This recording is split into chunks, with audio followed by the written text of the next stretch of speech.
Na sessão, alguns vereadores debateram a questão do trabalho, a questão da saúde, aí vem a decisão do ano passado, a liminar, a questão da saúde entra principalmente a figura do helicóptero, e na Câmara, você é testemunha disso, ficou a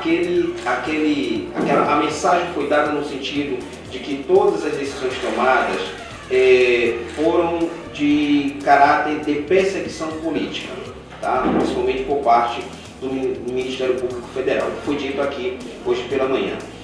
Qual é a avaliação que o Lauro Hoffmann faz dessa questão relacionada ao helicóptero, relacionado a liminar do passado? É realmente, seu entendimento de que isso é realmente uma perseguição política, é uma intromissão do Poder Judiciário no Legislativo, ou o Judiciário está fazendo o seu papel, porque ainda que haja a independência dos poderes, as leis, do Montesquieu, mas tem prerrogativas também, e algumas delas terminam envolvendo uma vigilância, uma ação no Executivo e também no Legislativo. Então, qual é a leitura que o Lauro faz desse assunto que foi debatido aqui na Câmara hoje? Bom, esse é um assunto um tanto quanto muito sensível, né?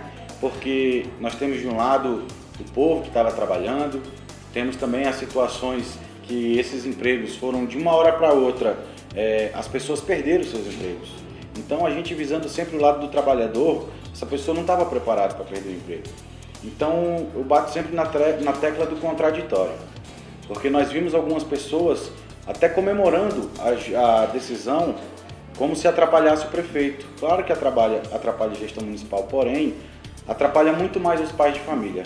Então eu sempre digo que a gente tem que ter essa preocupação e olhar mais para o povo. Então o que acontece?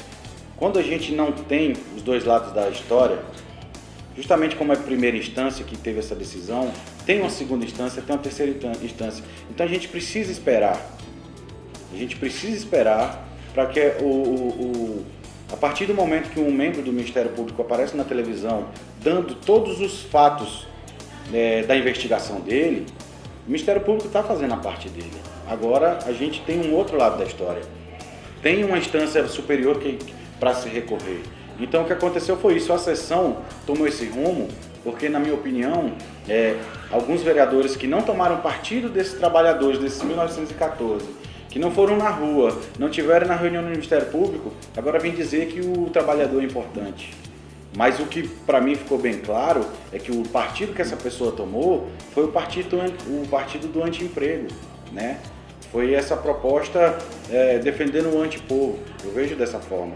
E a questão política entra muito forte, porque em 2020 já temos eleições, então algumas pessoas, entre aspas, se beneficiam dessas polêmicas, se beneficia do pessoal perdendo emprego, que a gestão seja prejudicada talvez, né? Porque a partir do momento que você demite os funcionários e que os postos de saúde que foram abertos nesses 2 últimos anos passam a ser fechados, então a gestão está tendo esse prejuízo, só que o prejuízo maior é o povo que estava sendo atendido e perdeu. Então não adianta a gente chegar aqui na tribuna e simplesmente falar, estou do lado dos trabalhadores. Outra coisa também que foi falar do helicóptero, se o helicóptero estiver tudo certo e volta, tudo bem, volta.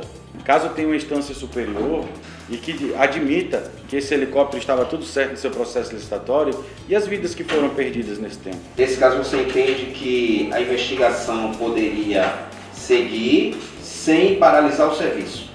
Mais ou menos isso? Bom, eu não posso aqui falar da decisão judicial.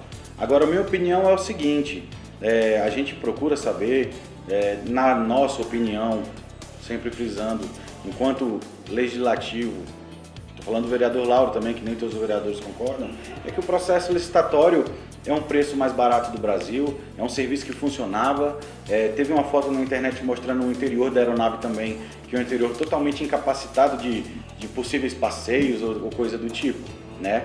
Então, para mim, o grande prejuízo é que caso o helicóptero volte, a gente perdeu vidas por conta de transferência nesse tempo, né? Porque você vê os hospitais mais capacitados, Belém, Marabá, Paragominas, teve um rapaz com traumatismo craniano que ele não podia viajar de carro. né? Por conta de todo o trajeto, a estrada um pouco esburacada, até mesmo quebra-molas, então essa pessoa não conseguiu ser transferida. Então o serviço do aeromédico, eu torço muito para que volte pessoalmente, é um desejo muito grande, porque eu via que atendia o povão, né? Atendia todas as classes sociais, mas atendia muito as pessoas mais humildes, e essas pessoas reconhecem, a gente vê as manifestações nas redes sociais que elas querem que o serviço volte.